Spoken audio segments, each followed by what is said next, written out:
اور ہر میچ کا فیصلہ جو ہے وہ باؤنڈری روپ کے اندر ہوتا ہے. میں ان لیگز کی طرف نہیں جاتا کہ جہاں پہ فیصلہ پہلے ہو جاتا ہے میچ بعد میں ہوتا ہے.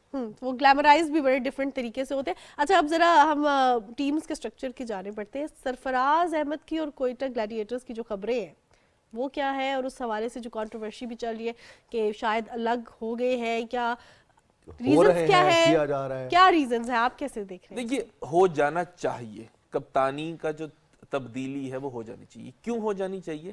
پی ایس ایل جہاں پہ فرنچائز کے لیے بہت امپورٹنٹ ہے, ان کی جیت کے لیے اور ان کے بزنس کے لیے, وہیں پہ یہ پاکستان کی کرکٹ ڈیولپمنٹ کے لیے بڑی امپورٹنٹ ہے. میں سرفراز کا ذاتی حیثیت میں اس لیے بڑا فین ہوں کہ ایک فائٹر آدمی ہے.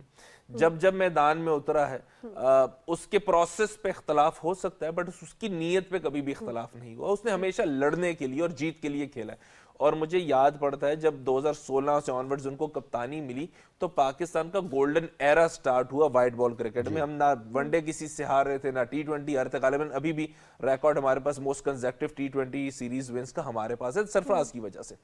لیکن پھر ہوتا کیا ہے کہ جب آپ تھوڑے سے ڈس ہارٹ ہو جاتے ہیں بیکاز پاکستان کی ٹیم کا پرماننٹ حصہ نہیں بن پا رہے, تو وہ گراؤنڈ میں دکھنا شروع ہو گیا جو پچھلے 2-1 سیزنز میں ہم نے دیکھا. آپ زیادہ بات کر رہے ہیں, زیادہ بول رہے ہیں. سو اس سٹریس سے جو کہ کپتانی کا ہے ان کو تھوڑی سی آزادی دے دینی چاہیے اور ان کو خود بھی چاہیے کہ وہ آزادی حاصل کر لیں. پہلے تو میں کوئٹہ گلیڈیٹرز کی یہ خبروں کی بات کر دوں کہ جہاں پہ سرفراز کو کپتانی سے علیحدہ کیا جا رہا ہے. اب اگر وہ کپتانی سے علیحدہ ہوتے ہیں تو پاکستان کی کرکٹ کے لیے کیوں اچھا کہ ایک سینئر پلیئر ٹیم میں موجود رہے لیکن ساتھ ہی ساتھ ایک اچھا کپتان گروم کر دے جو پاکستان کے لیے کام آئے. سو یہ مجھے یہ لگتا ہے کہ پی ایس ایل کا ایک یہ بھی بڑا امپورٹنٹ فیکٹر ہے. شاداب گروم ہوا ہے, نسیم شاہین شاہ افریدی گروم ہوا ہے, بابر کو دوبارہ کپتانی پشاور میں ملی ہے وہ گروم ہوا ہے, شان مسعود, رضوان. اب یہ پاکستان کے کرکٹرز نہیں ہیں, ٹیم میں موجود لیڈرز ہیں جو کہ جن کی طرف ینگسٹرز دیکھ رہے ہیں اور یہ بات کر سکتے ہیں, یہ میڈیا کو فیس کر سکتے ہیں, کمیونیکیشن سکلز اچھی ہیں, سائیکولوجیکلی بہت اپنے آپ کو پازیٹیو اس کا ایسپیکٹ جو ہے نا کور کیا ہے کہ کیوں الگ ہو رہے ہیں یا کیا جا رہا ہے, یہ ریزن کیا ہے. فینس کا تو کوشش ہوتی ہے کہ جس کو وہ جس نظر سے دیکھنا چاہتے ہیں, جیسے بہت سارے لوگوں کی کوشش تھی کہ شاہد آفریدی تاحیات کھیلتے رہیں, پھر لوگ عمران نذیر کا بھی ذکر کرتے ہیں کہ ابھی وہ کھیلتے رہے. پھر آج ٹیسٹ کرکٹ کی بات آتی تو عاصم کمال 25 سال ہو گئے ان کو آخری ٹیسٹ میچ کھیلے ہوئے, لیکن اس کے باوجود ذکر آتا ہے ابھی بھی. تو یہ گریٹنس ہوتی ہے. لیکن جو پلیئرز کے ساتھ اٹیچمنٹ ہوتی ہے فینس کی کہ وہ ہم اس پلیئر کو اس روپ میں دیکھنا چاہتے ہیں, کپتان اس کے علاوہ ہمیں نہیں چاہیے کوئی کپتان ٹیم میں. جسے بابر اعظم کی بات کی جاتی ہے, کراچی سے وہ پشاور میں آ گئے تو ان کی کپتانی کے اوپر بات ہو رہی تھی. پھر بہت سارے لوگوں کی یہ کوشش تھی کہ وہ لاہور کی طرف سے کھیلے. لاہور نے بھی کپتانی کے تجربات کیے اور فائنلی جو ان کو بریک تھرو نہیں مل رہا تھا 2 کنزیکٹیو سیزن جیت لی انہوں نے. تو یہ بات درست ہے کہ کپتانی میں تھوڑا سا آپ کو چینج لانا چاہیے. اب اگر ہم کمبینیشن کی بات کریں تھوڑا سا کہ ہمارے جو سٹرگلز ہیں وہ بیٹنگ خاص طور پر مڈل آرڈر میں زیادہ ہیں. اگین ہم پی ایس ایل میں اپنے بالرز کو ہی زیادہ تر موقع دیتے ہیں, ہمارے بیٹرز اس طرح سے ڈیولپ ہو کے سامنے نہیں آتے پی ایس ایل کے بعد بھی.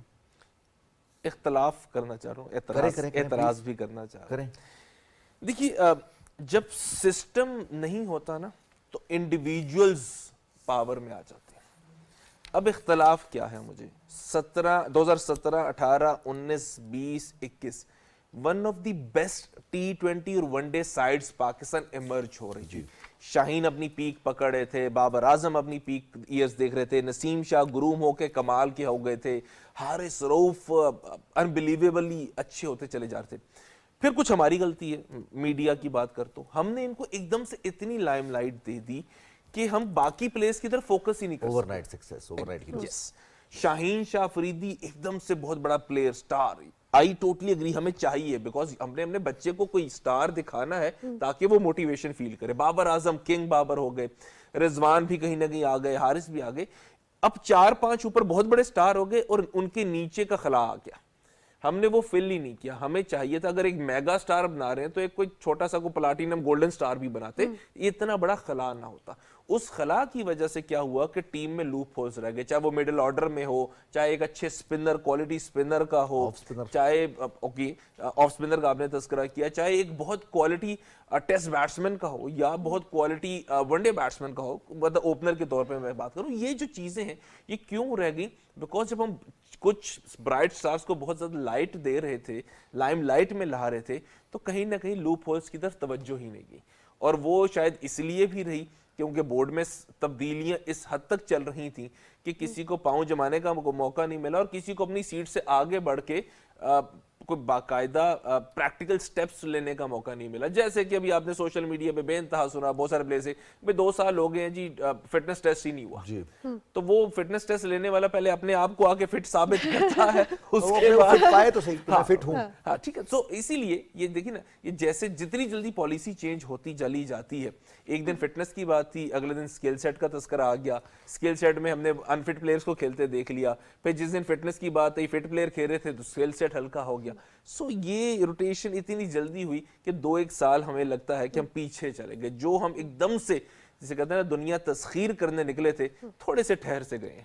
اچھا اب کاشف ایٹ اینڈ میں آپ سے یہ جاننا چاہوں گی PSL 9 ہے, کون سی غلطیاں جو پہلے جس طرح آپ نے کچھ تو ہائی لائٹ کر دی اس دفعہ نہیں کرنی چاہیے, اور خاص طور پہ اوور آل کتنا اس سے پاکستان کو فائدہ ہوگا, آگے کے جو آنے والے ایونٹس ہیں اس کے لیے کھلاڑیوں کو کس طرح تیار کرنے میں بینیفیشل ہوگا ایٹ دا اینڈ, اگر اس پہ اگر آپ روشنی ڈال دیں. دیکھیے PSL کی جو سب سے بڑی خوبی ہے جو مجھے لگتا ہے کہ شاید ایک تو کرکٹ کا فوکس اور دوسرا ہمارے ینگسٹر کے لیے, میں کئی دفعہ میں سوچتا ہوں رضوان, آپ اندازہ لگا سکتے ہیں کہ ایک ایمرجنگ پلیئر پہلے دن ڈگ آؤٹ میں جا کے بیٹھتا ہے تو اپنے دائیں بائیں جانے پہ ویمن ریچرڈز کو بیٹھا ہوا دیکھتا ہے, شین واٹسن کو بیٹھا ہوا دیکھتا ہے, کیون پیٹرسن موجود ہے, اور دنیا کے اور جتنے بھی سٹارز ہیں موجود ہیں. تو ان کے ساتھ بات کر کے جو آپ چھپے سے اور ڈرے سہمے سے اسے ایک دم اپنے آپ کو سٹار فیل کرتے ہیں. ایکسپوئر کا لفظ ہے اس کے لیے کہ کتنی ہی خوبصورتی کے ساتھ چند دنوں کے میں آپ نے سالوں کا فاصلہ طے کر لیا. اس بچے کے لیے میں بات کروں, جیسے ابھی ایمرجنگ کھیلیں گے, وہ انڈر 19 ورلڈ کپس اترے ہیں, وہ جائیں گے ڈگ آؤٹس میں جا کے بیٹھیں گے, ان سٹارز کے ساتھ بیٹھیں گے, ان کے درمیان کے سالوں کا فاصلہ جو ہے وہ ایک دم سے طے ہو جائے گا, بیکاز ان کو وہ ساری چیزیں جو سالوں ایکسپیرینس کے بعد پتہ لگنی تھی, ٹھوکریں کھا کے پتہ لگنی تھی, وہ چند لمحوں کی گفتگو میں پتہ لگ جائیں کہ بھئی یہ غلطیاں نہیں کرنی. میں آخر میں نا جو آپ نے ان دی اینڈ کہا, تو میں آسٹریلیا کا کمپیریزن جب بھی کرتا ہوں تو مجھے کئی دفعہ لگتا ہے یار ان کا سکل سیٹ ہم سے اتنا زیادہ بھی اچھا نہیں ہے. مجھے شاید کئی دفعہ اپنا سکل سیٹ اچھا لگتا ہے بیکاز مجھے پتا ہے اس پلیئر کے پاس تو انفراسٹرکچر بھی نہیں تھا, اس کے پاس تو سٹیبلٹی بھی نہیں تھی, اس کے ذہن میں تو بھی چل رہا ہے کہ 2 سال بعد میں نے کمانا کیسے. اس کے باوجود یہ دنیا تسخیر کر رہا. عامر جمال کا قصہ کوئی زیادہ پرانی بات نہیں, ہر سائیک نے سنا کہ ٹیکسی بھی چلا رہا ہے, رات کو آڈ جابز بھی کر رہا ہے اور کرکٹ بھی کھیل رہا ہے. صحیح. اور دوسری طرف ہم ایک آسٹریلین پلیئر کو دیکھتے ہیں کہ جو انڈر 15, 17, 19 سے فائنینشلی سٹیبل ہے. سو ایک چیز جو رہ گئی ہے شاید جو ہم نے بہت زیادہ مس کی ریسنٹ پاسٹ میں, وہ ہمیں اپنے آپ کو مینٹلی سٹرونگ کرنا ہے اور اپنے آپ کو سیکیور کرنا ہے, ایز اے اسپورٹس مین بھی ایز اے کرکٹر بھی, کہ وی آر سیکیور. اب ہم اس نہج پہ ہیں کریئر کی کہ یہاں سے ہم نے فلائی کرنا ہے, ٹیک آف کرنا ہے, اب رکنا نہیں. اور پالیسی میکرز پہ بھی ذمہ داری عائد ہے کہ ایسا انوائرمنٹ کریٹ کرے, ایسی جو ہے پالیسیز بنائیں کہ فیوریبل ہو اور ہمیں اپنا آپ سٹرونگ بھی فیل ہو. بہت شکریہ کاشف آپ کے قیمتی وقت کا. جانے سے پہلے ایک بات تو میں اگریمنٹ لے لوں کاشف سے, اور ابھی سائن کریں. ہمیں عبدالرزاق اظہر محمود کے بعد medium pacer, batting all rounder, bowling all rounder نہیں ملا. ہمیں امید ہے یہ 2024 کا جو PSL اس میں ہمیں کوئی ایسا آل راؤنڈر دستیاب ہوگا. عامر جمال کی ایک اننگز ٹھیک ہے اب دے گا, لیکن مستقل مزاجی کے ساتھ جس پہ ہم ریلائی کر سکے ایسے آل راؤنڈر. دیکھیے رضوان, ایک منٹ میں لوں گا. اظہر محمود کی 3 ون ڈے ٹیسٹ سینچریز کو کنزیکٹو کو نکال دیں تو انہوں نے ون ڈے کریئر اپنا فنش کیا ہے 18 یا 19 کی ایوریج پہ, which is not excellent. Abdul Razzaq کی کچھ اننگز کو نکال دیں اور آخری دنوں کو دیکھیں تو وہ اتنے پینیٹریٹو بولر نہیں تھے, بٹ ہم نے کیا کیا تھا, سلام ہے اس بورڈ کو اور ان کپتانوں کو جنہوں نے ان کے اوپر ریلائی کیا, سٹک کیا, اور ایونچولی جو آل راؤنڈر ہوتا ہے نا, کیلس اور گیری سوبرس کو چھوڑ دیں, عمران خان کو چھوڑ دیں, 2-4 اور نام جو لیجنڈ سے چھوڑ دیں, باقی جتنے ہیں وہ امپیکٹ پلیئر ہوتے ہیں. رزاق جب بھی آپ کے ذہن میں آئیں گے نا, اسٹائلش رزاق نہیں آئیں گے, ایسے کر کے اننگز چینج کرنے والے رزاق آئیں گے. پیٹ کمنس نے افغانستان کے خلاف جو اننگز کھیلی وہ ایسے کر کے چینج کرنے والی ہوگی. سو ہمیں امپیکٹ پلیئر چاہیے